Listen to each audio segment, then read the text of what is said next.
Hello, biology. This is the gene therapy exploration assignment in which you're going to explore what gene therapy is and how we can use it to fix or replace broken genes. It's kind of a newish technology that is pretty fascinating. And so this assignment is broken down into three parts. Part one is going to use this website here, and I've put the titles of the sections of the website to look for your answer in. So it kind of directs you to where to go to read. So when we look at when we pull this website open, what is gene therapy? It gives us a little background information here, but also, and importantly, it gives you a case study. And we're going to use this case study throughout the assignment to answer certain questions. So you're going to start with this case study and kind of read through, and we're looking at cystic fibrosis, which we've talked about in live class a couple times now. And you're going to try and figure out how you would fix this. And cystic fibrosis is treatable by gene therapy. So they've made huge advancements in helping people who have this disorder. So, and you'll notice what is gene therapy and then choosing candidates for gene therapy. Those are the two subtitles or subsections in here, so that directs you to where you're going to find your answer. And so here's another one of those files. They look like they're going to play a video, but it's actually a case study, and it's a simulation that allows you to click through. And it's going to ask you a couple of questions to see if you can figure out what the best answer is. All right, that's part one. Part two is a different website, so always look at these links. They're new for each section. And part two starts with a lot of information, but it's actually fairly easy to pick out. You're looking at the 6 most common types of vectors, and a vector is a way of delivering that DNA to the cell that needs the new gene, because we can't just like take a pill with it, right? Because then your stomach would just dissolve the new gene. So we need to actually find a way to get it inside the cell, and remember that nucleus is very protective. We need to find a way to get the new gene inside the nucleus. And so you'll notice several of these are viruses. We have a couple other options as well, but we think, oh, aren't viruses bad? And we tend to think they are because they can invade. They're very good at getting inside of our cells and invading, and then they implant their own DNA in our nucleus, and that makes our cells go haywire, and that's how we get sick. But because of that, if we give them a different set of DNA to implant, they're really good at getting into the cells, and so they can implant the DNA we want them to. And so let's look at this particular virus, the retrovirus, and we'll see what it can do. So if we click on this button here, it's going to load that toolbox. And when you open that toolbox, it's going to have 6 different options for you to choose from. Each one corresponds to the chart, of course. And when you pull it up, it's going to give kind of the background information on that virus. So you'll notice I gave you the first answer to get you started. So we're looking for what type of cell does it target. And if we read through, when we get down to target, retroviruses infect only dividing cells. So they cannot use target cells that have stopped dividing. So this is going to be cells that currently perform mitosis, right? Because they're currently dividing. So only dividing cells. All right. Can it disrupt the wrong gene? Well, let's look at, okay, activation. How is it activated?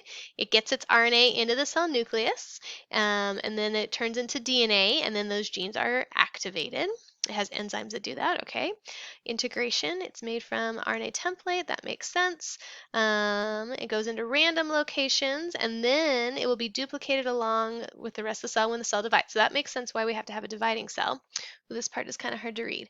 But since the retrovirus genome integrates randomly into the cell's genome, there is a chance that it will integrate into a place where it disrupts another gene.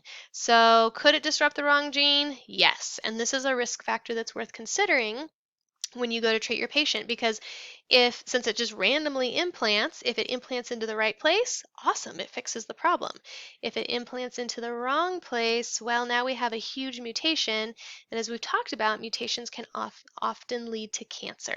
And so this does have the potential of causing cancer if it mutates and puts that gene in the wrong place.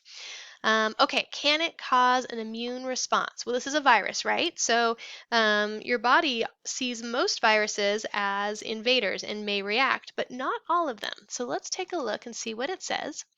Retroviruses can cause an immune response in the patient. So you can reduce the possibility by removing proteins on the surface that trigger that response.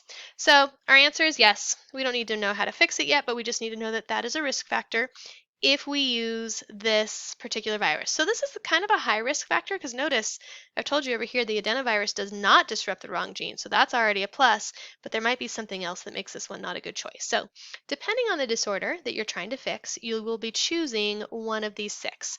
So you'll fill out this chart. And then you'll notice there's a couple more questions here. And if you go back to this page, if you scroll down, that's where you're going to find it. And we'll go back to our case study on cystic fibrosis. And you should be able to answer the questions between these 2 sections. All right, that is part 2. Part 3 gets to the fun part, and I'm going to go ahead and mute. Oh, I already muted the site. Good for me, because this website has a lot of noise with it, which is fine for you, but hard to talk over when I'm recording a video.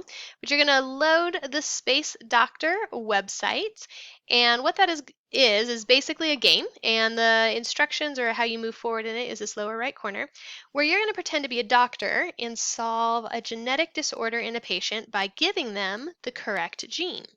And so there's 3 potential patients. You only need to choose one, and you'll be presented with those patients. Notice they're very different species than humans, so there's no prior knowledge needed for this.